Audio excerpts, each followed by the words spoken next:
O presidente da Deputación da Coruña desprazábase esta mañá ata o Concello de Lousame, na que foi a súa primeira visita oficial dende que Esteban Ares accedeu á alcaldía.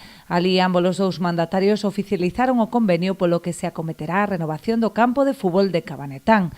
O ente provincial achegará o 80% dos 204.000 euros que custará a execución do proxecto. Hoxe firmamos o convenio ca Diputación para que nos aporte o 80% do financiamento do que vai ser a renovación do céspede artificial do campo de Cabanetán, que era unha demanda xa que viñan reclamando tanto os usuarios como o equipo de fútbol dese campo, porque necesitaba unha renovación.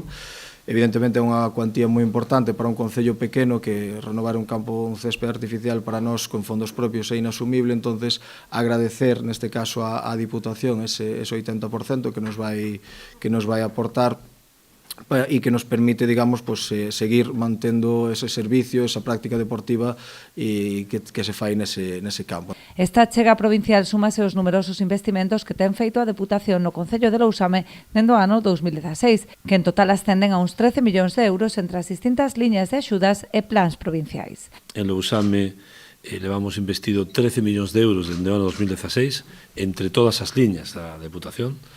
En canto ao que ten que ver co plan único que afronta habitualmente este tipo de inversións, falamos de casi 8 millóns de euros.